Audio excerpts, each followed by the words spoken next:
పల్నాడు పౌరుషం పోలింగ్ రోజు జరిగిన విధ్వంసకాండ పుణ్యమా అని నేషనల్ వైడ్గా ఈ ప్రాంతం పేరు మారుమోగిపోయింది. కొన్ని రోజుల పాటు ఎప్పుడేం జరుగుతుందో అనే టెన్షన్ ఆ ప్రాంత ప్రజల్లో ఉండేది.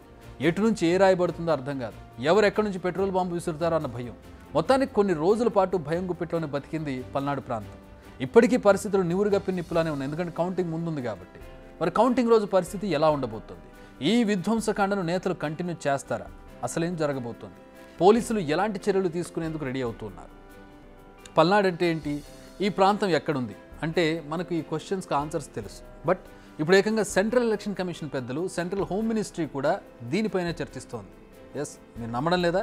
అయితే పల్నాడు జిల్లాకు కొత్తగా వచ్చిన ఎస్పీ మల్లికా గార్గ్ ఏం చెబుతున్నారో చూడండి. దాని ముందు నాకు తెలియదు పల్నాడు అంటే ఏంటి. ఆనెస్ట్లీ ఇండియా లెవెల్లో పల్నాడు గురించి ఏం తెలియదు ఎవరికి. అందరికి విజయవాడ, విశాఖపట్నం, తిరుపతి తెలుసు అంతే. పల్నాడు గురించి ఎవరికి తెలియదు. ఇప్పుడు పల్నాడు మొత్తం ఫేమస్ అయింది మొత్తం India wide. But for what? For bad reason, not for good reason.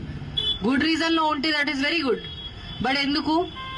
నరసరావుపేటలో ఇంత జరిగింది, మాచర్లలో ఇంత జరిగింది. అందరికీ తెలుసు మాచర్ల అంటే ఏంటి, నరసరావుపేట అంటే ఏంటి.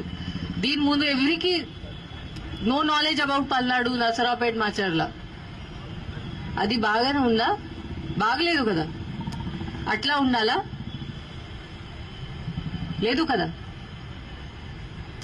సో ఇప్పుడు this is the last thing. ఇప్పుడు 4th నాడు మనకి కౌంటింగ్ జరుగుతుంది. ఇక్కడ Narasaraopet parliamentary constituency head quarter ఉంది. ఇక్కడే జరుగుతుంది కౌంటింగ్. దగ్గర మన టౌన్ బయటనే ఉంది కౌంటింగ్ వెన్యూ. ఇప్పుడు అందరూ చూస్తున్నారు. ఎలక్షన్ కమిషన్ కూడా నిన్న ఒక వీసీ చేసి ఆంధ్రప్రదేశ్ ది రివ్యూ చేయడం జరిగింది. అప్పుడు కూడా పల్నాడు డిస్ట్రిక్ట్ కి ఎంత టైం ఇచ్చారు, అంత టైం ఎవరికి ఇవ్వలేదు. ఇంత కాన్సన్ట్రేట్ చేశారు పల్నాడు డిస్ట్రిక్ట్ మీద. అది సంగతి. పల్నాడు ఎంత ఫేమస్ అయిందో విన్నారుగా. అంతా రాజకీయ నేతలు, కొందరి స్వార్థపూరిత వ్యవహారాలు దీనికి రీజన్. బట్ ఇదంతా పాస్ట్, మన ఎలక్షన్ టైం అది. మరి జరగబోయేదేంటి? కౌంటింగ్ రోజు. ఇప్పటికే ఏపీ ఇంటెలిజెన్స్ వ్యవస్థలు పోలీసులను అలర్ట్ చేశాయి. పోలింగ్ రోజు జరిగింది ట్రైలర్ మాత్రమే. కౌంటింగ్ రోజు ఆ తర్వాత మరింత మారణహోమం సృష్టించే అవకాశం ఉందని ఆ రిపోర్ట్ చెబుతోంది. మరి పల్నాటి పౌరుషం మళ్లీ ఉప్పొంగితే పోలీసులు ఎలాంటి చర్యలు తీసుకోబోతున్నారు?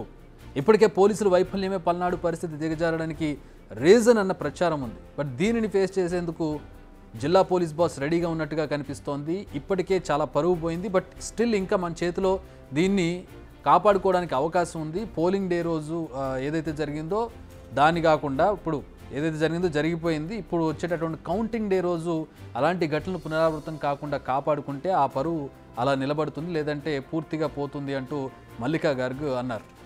సో ఇప్పుడు అందరూ చూస్తున్నారు పల్నాడు అంటే ఏంటి, కౌంటింగ్ రోజు మళ్ళీ ఏదో జరుగుతుందా అట్లా అనుకుంటున్నారు.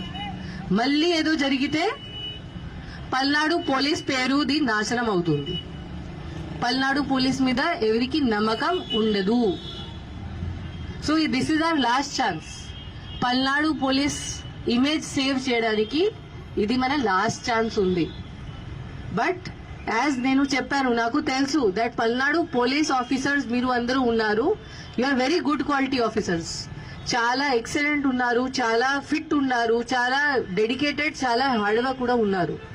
ఓన్లీ ఒక డైరెక్షన్ మీకు కావాలి, ఒక లీడర్షిప్ మీకు కావాలి. ఆ డైరెక్షన్ మీకు ప్రాపర్ గా ఎవరు ఇస్తే మీరు ఏదైనా చేయగలుగుతారు. అది నాకు తెలుసు. అండ్ ఇప్పుడు టైం వచ్చింది.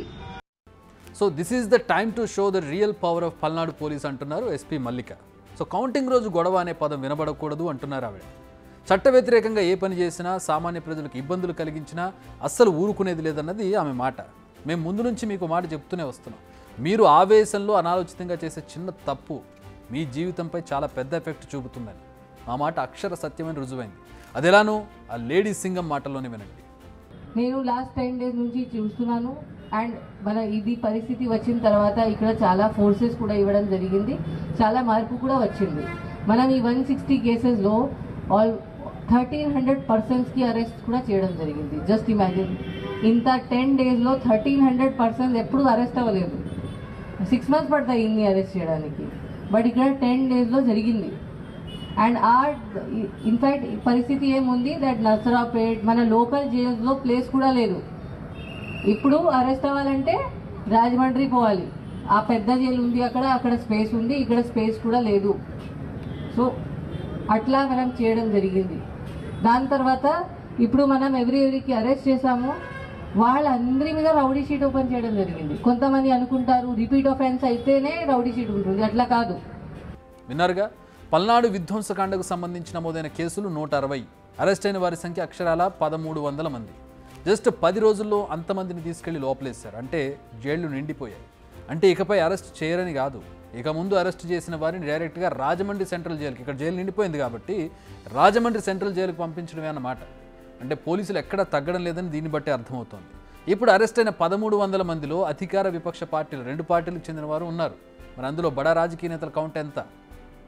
ఈ ప్రశ్న అల్లర్లలో పాల్గొన్నవారు కావచ్చు, అరెస్ట్ అయిన వాళ్ళు కావచ్చు, మీకు మీరు వేసుకోండి. జైల్లో ఉంది ఎవరు? స్వేచ్ఛగా బయట తిరిగేది ఎవరు?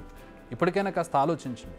ఎస్పీ గారు చెప్పిన విషయాల్లో ఒక మాట మెదడుకి ఎక్కిందో లేదో మళ్ళీ ఒకసారి రిపీట్ చేస్తున్నా.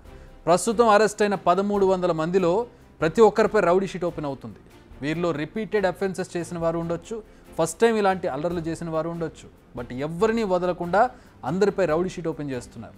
అంటే మీ జీవితాలు ఇకపై ఎలా ఉండబోతున్నాయో అర్థం చేసుకోండి. ఊళ్ళో ఏ గొడవ జరిగినా మిమ్మల్ని పిలుస్తారు, ఏ దొంగతనం జరిగినా మిమ్మల్ని పిలుస్తారు, ఏ గొడవ జరగబోతుందన్నా మిమ్మల్ని బైండ్ ఓవర్ చేస్తారు. అదే రౌడీ షీట్ అంటే. ఇకపై నిత్యం పోలీసుల నిఘా ఉంటుంది. ఎక్కడ ఏ చిన్న తప్పు జరిగినా ఫస్ట్ ఫోకస్ మీపైనే ఉంటుంది. సంతకాలు పెట్టాలంటారు, ఎప్పుడు పడితే అప్పుడు పోలీస్ స్టేషన్కి పిలుస్తారు. తరచూ విచారణకు వెళ్లాల్సి ఉంటుంది, కౌన్సిలింగ్ అటెండ్ అవ్వాల్సి ఉంటుంది. ఇవన్నీ చేయాలంటే మీరు రోజు చేసే పనులను మానుకోవాలి. తరచూ పోలీస్ స్టేషన్లు, కోర్టుల చుట్టూ తిరగాలి. మీ కుటుంబ సభ్యులకి ఎంత ఆవేదనో, ఎంత ఇబ్బందో మీరు ఒకసారి ఆలోచించండి. వీటన్నిటితో పాటు మీకు రౌడీ షీటర్ అనే ట్యాగ్ ఒకటి తగిలిస్తారు. అల్లర్లు చేసిన వారంతా ఇప్పటికే జైలుకు చేరారు. అక్కడో ఇక్కడో మిగిలిన వారు కౌంటింగ్ రోజు తమ ప్రతాపాన్ని చూపాలనుకునేవారు. ఇకపై తస్మాత్ జాగ్రత్త. ఈ విషయాలను కాస్త మెదడులోకి ఎక్కించుకోండి. కాదు కూడదంటే మీ ఇష్టం. మీ బెండు తీసేందుకు ఏపీ పోలీసులతో పాటు కేంద్ర బలగాలు కూడా సిద్ధంగా ఉన్నాయి. వాళ్ళకి తెలుగు కూడా రాదు, ఎక్కడ కొడతారో కూడా తెలియదు. పోలీసులు వార్నింగ్ చూస్తుంటే అసలు కనికరం చూపేలా కనపడడం లేదు వాళ్ళు. సో ఇకనైనా కాస్త ఆవేశంతో కాకుండా కొంచెం ఆలోచించి ముందుకు వెళ్ళండి. బిగ్ టీవీ అవుట్లుక్ కథనాలు నచ్చితే వెంటనే బిగ్ టీవీ ఛానల్ ను సబ్స్క్రైబ్ చేయండి.